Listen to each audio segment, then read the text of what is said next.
Christmas to all our viewers. Welcome to Express News. I am Deepika Mehta. Let's quickly begin with all the news and updates from the country and the world.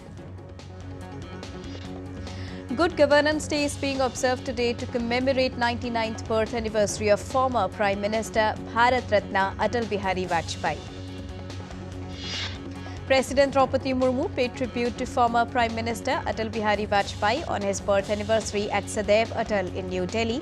Atal Bihari Vajpayee served as India's 10th Prime Minister for 3 non-consecutive terms. Vice President Jagdeep Dhankar and Prime Minister Narendra Modi also paid tributes to former Prime Minister Atal Bihari Vajpayee on his birth anniversary in New Delhi. The tributes were also paid at the Parliament House to the former Prime Minister on his birth anniversary. Atal Bihari Vajpayee began his career as a journalist and activist to become one of the Bharatiya Janata Party's founding fathers, leading it to a historic achievement on national stage. India is also observing the 162nd birth anniversary of eminent freedom fighter Pandit Madan Mohan Malviya. Prime Minister Narendra Modi, Lok Sabha Speaker Om Birla and Rajya Sabha Deputy Chairman Harivansh paid tribute to Pandit Madan Mohan Malviya at Central Hall in the Parliament. Prime Minister Narendra Modi released the first series of 11 volumes of collected works of Pandit Madan Mohan Malviya. Addressing the event, Prime Minister said that efforts of Madan Mohan Malviya are also reflected in the new National Education Policy of India. Prime Minister Narendra Modi participated in the program called Mazduron Ka Hit, Mazduron Ko Samarpit via video conferencing today. Prime Minister Modi handed over a cheque of about 224 crore rupees pertaining to the dues of the Hukumchand mill workers. Prime Minister addressed the event and said that dignity and respect for the poor and deprived is the priority. He also laid the foundation stone for 60 megawatt solar power plant at Khargaon district of Madhya Pradesh. Prime Minister Narendra Modi interacted with the Christian community on the occasion of Christmas in New Delhi. Prime Minister Narendra Modi said that India proudly acknowledges Christian community's contribution. He added that institutions run by the community in the health and education sectors continue to make big contribution across the country. In the Indian state of Madhya Pradesh, 28 MLAs took oath as ministers in the new cabinet led by Chief Minister Mohan Yadav. 18 leaders took oath as cabinet ministers, 6 as ministers of state in independent charge and 4 as ministers of state. India's External Affairs Minister Dr. S. Jaishankar arrived in Moscow, Russia. Dr. Jaishankar is on a 5-day visit as part of the ongoing high-level exchanges between the two sides. India's Minister of Health and Family Welfare, Dr. Mansukh Mandavia, launched MedTech Mitra. It is a groundbreaking initiative to offer easily accessible MedTech solutions and amplify the voices of MedTech innovators. India sees 628 new COVID-19 cases. Active case load now reaches 4,054. The World Health Organization has recently designated JN.1 as a variant of interest. A total of 63 JN.1 COVID-19 variant cases have been reported in the country till Sunday. India's Chief of the Army Staff, General Manoj Pandey, visited Jammu and Kashmir's Poonch district to review the security situation in the area. The Army Chief's visit came as the security forces continued their engagement in an anti-terror operation.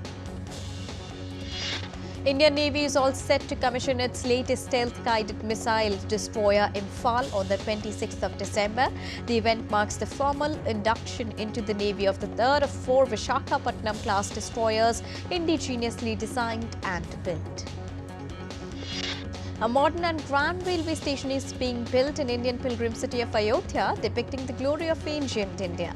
The design of the railway station is a confluence of modern solutions with a touch of aesthetics of the Indian temple architecture. In the Indian state of Uttar Pradesh, a group of people who are attending the Kashi Tamil Sangamam reached the holy confluence of Ganga, Yamuna and Saraswati rivers in Prayagraj. The school students of Prayagraj district also presented colourful cultural program. The flight operation started from new terminal of Gujarat Surat International Airport.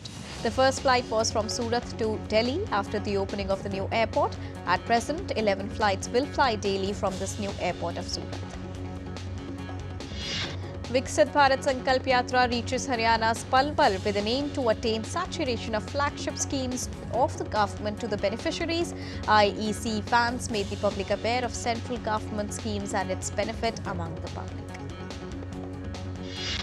Another Viksit Bharat Sankalp Yatra reaches northern Indian city of Meerut. Camps are being organized to provide information about the public welfare schemes of central and state government to the people. Reserve Bank of India is actively speaking with the banks and the government to implement more robust measures to prevent the misuse of banking channels for illegal forex trading. Higher interest rates and stable rupee have attracted more non-resident Indians to deposit money in various deposit schemes offered by domestic banks of India. As per the Petroleum and Natural Gas Ministry, global crude oil prices would have surged and created havoc in the international oil market had India not ramped up oil imports from Russia after 2022 Ukraine conflict. Bank of Japan would consider policy change if prospects of sustainability achieving the 2% target increase sufficiently. Bank of Japan Governor Kazuo Ueda on Monday in a clear hint on the chance of ending ultra-easy monetary policy.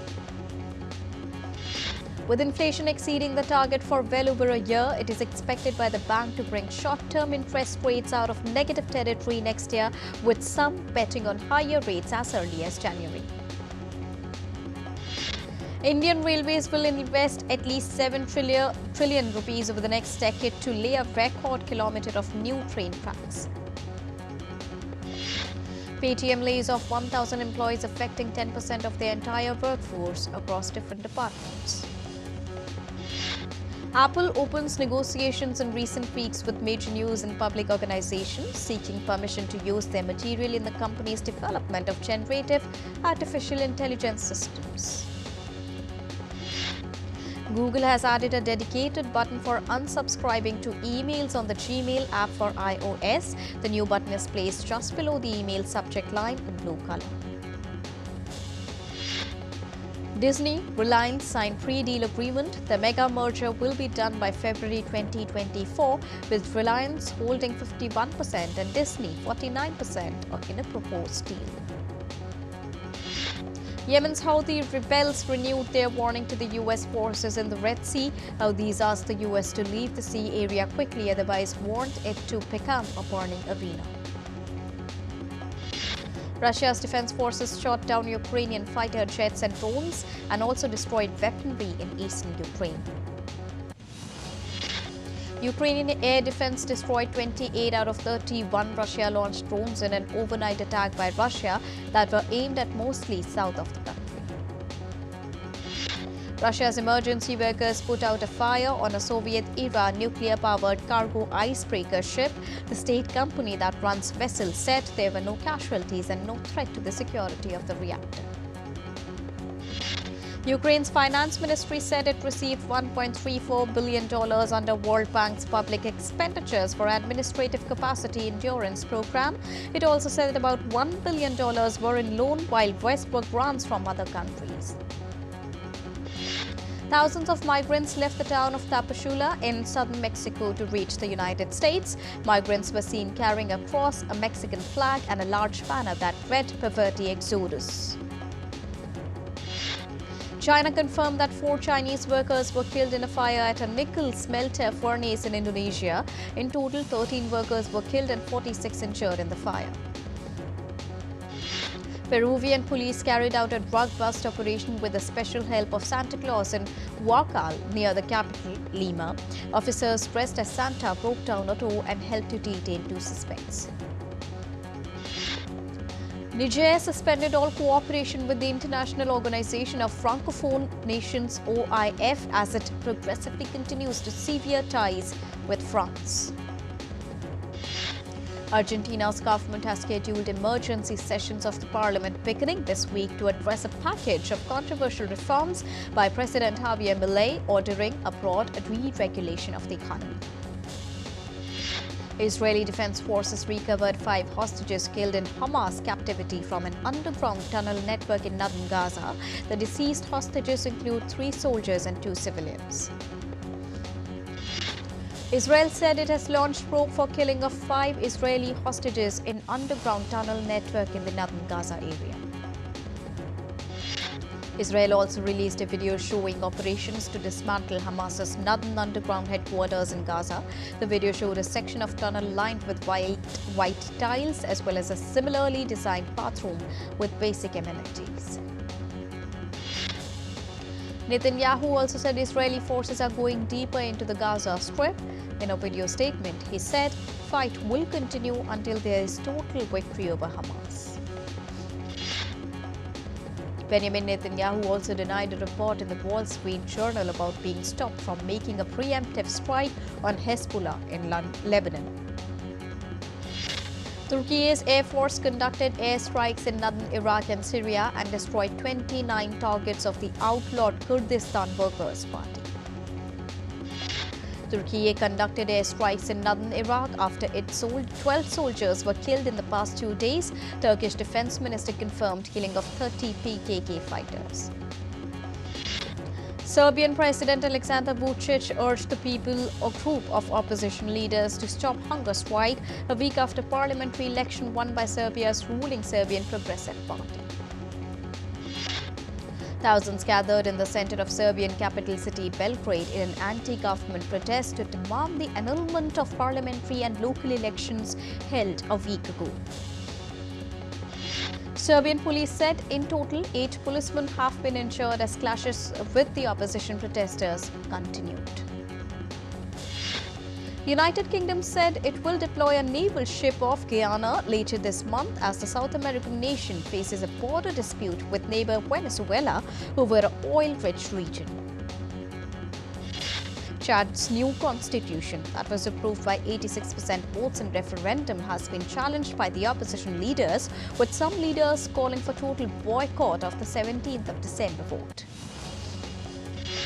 Moldova's pro-European President Mai Sandu will be running for a second presidential term in late 2024. She called on the parliament to begin preparations for a referendum on the country's drive to join the European Union. Tunisia held its first local polls under the new constitution, with voting being the first step in determining composition of a new local and regional national council. However, multiple parties boycotted the election. Indian Met Department has predicted light to moderate rainfall in India's southern state of Tamil Nadu from 30th of December till the 1st of January. Residents across northern India woke up to a thick layer of fog and chilly weather. Met Department says that dense to very dense fog is likely to continue over northwest and parts of adjoining central India during next 3 to 4 days. Hong Kong became more chilly, with residents battering a combination of cold temperatures and occasional showers. Residents were advised to avoid staying on high ground and open areas for extended period of time. China is experiencing record-breaking winter since 1951, with temperatures going down to as low as sub-zero in major cities including the capital, Beijing. Beijing also broke its previous record of 300 hours of sub-zero temperatures in December, dating back to 1951. The city has also endured 9 consecutive days of temperature below -10 degrees Celsius. Death toll in aftermath of 6.2 magnitude earthquake in China has gone up to 149, with 2 people still missing. The epicenter of the quake affected the provinces of Gansu and Qinghai. The annual Christmas Carol concert hosted by Kate Middleton, the Princess of Wales, was broadcasted on Sunday as part of the Royal Carols Together at Christmas program. Guests included people from charities connected to the royals, and the event featured musical performances from singer-songwriter Freya Ridings. Hundreds of cars formed a giant Christmas tree in Russia's Siberian city of Krasnoyarsk on Saturday night. With the car's front and rear lights on, the tree looked properly decorated. According to the Book of Records of Russia, over 800 cars were used to create the giant tree shape, setting a new record for the country. Santa Claus set out from the Arctic Circle on his journey to deliver Christmas gifts to children all over the world on Saturday night in Finland's Rovaniemi.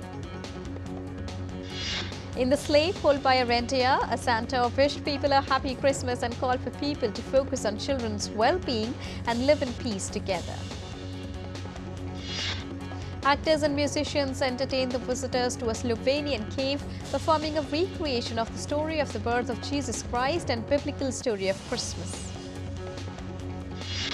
Queen Sylvia of Sweden turned 80 on Saturday. She is patron of several organizations and received a number of awards for humanitarian causes. Parisian landmarks have looked appealing during this holiday season, with various restaurants and stores offering Yule logs in the shape of famous Paris buildings. Up to 2,000 underprivileged Berliners attended the traditional Christmas dinner of Goose Leg for the needy and homeless. The event was organized by German actor Frank Zander. A Santa Claus in Rio de Janeiro, Brazil, donned flippers and diving gear to swim with sharks in the aquarium. Every year, the Aqua Rio event attracts huge crowd. People celebrated Christmas amid threat of wild weather at Australia's iconic Bondi Beach on Monday. People posed for photographs with the Christmas tree on the beach. Hundreds of surfing Santas and a few elves took to the waves on Christmas Eve for the annual Surfing Santa Day on Florida's Cocoa Beach. The Latin Patriarch of Jerusalem, Pia Barsta Pizzabella, led Christmas midnight mass at the Church of the Nativity on Sunday night in the West Bank town of Bethlehem, believed to be the birthplace of Jesus Christ. Auxane savored ornate taproot sculptures during the traditional Night of the Radishes in Mexico. Each year, artists and gardeners gather to exhibit radishes intricately carved into designs. Faithful individuals from around the world gathered in St. Peter's Square in Vatican City for Pope Francis's Christmas Eve Mass on Sunday. North American Aerospace Defense Command repositioned its radars and satellites once again this year to track Santa Claus as he sets out on his worldwide mission to deliver presents on Christmas Eve. Peruvian police carried out a drug bust operation with the special help of Santa Claus in the capital Lima. Green Squad, dressed as Santa Claus, helped to detain a suspect.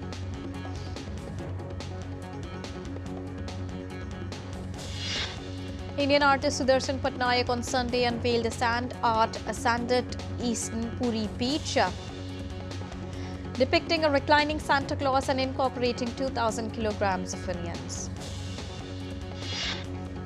AstroSat, India's space observatory, found rapid X-ray bursts from a new neutron star with an ultra-high magnetic field, aiding the understanding of extreme magnet star conditions.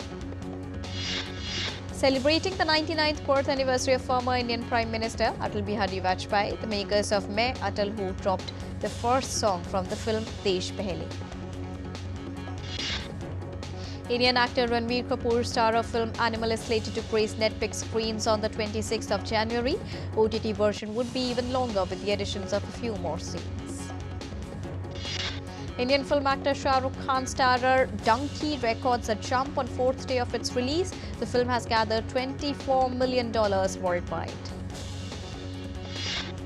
Amid the release, a special screening of the film Donkey was held in Rashtrapati Bhavan in India's New Delhi, adding a touch of prestige and recognition to the film.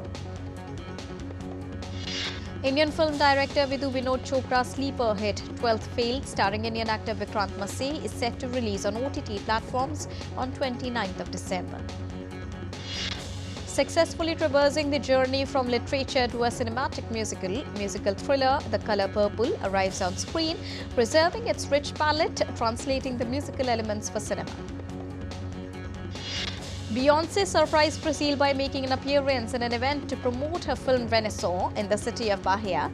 The American singer wrapped herself with flag of the state on the stage. Renaissance, a film by Beyoncé, is a theatrical production of the singer-songwriter's global summer tour that spanned 57 concerts in North America and 14 across Europe. BTS star Jimin released a music video for his latest solo track called Closer Than This. The video took the viewers on a trip down the memory lane with footage of K-pop group BTS debut in 2013. Blackpink member Jennie has stepped into a new realm of creativity with the launch of a personal label called OA. This move arrived amid group's recent contract renewal with YG Entertainment. Moving on to sports, India is all set to face South Africa in the first test match of the two-test match series in Centurion on Tuesday. BCCI's Women's Selection Committee has announced squads for the 3 ODIs and 3 T20Is matches against Australia. The series will begin on 28th of December.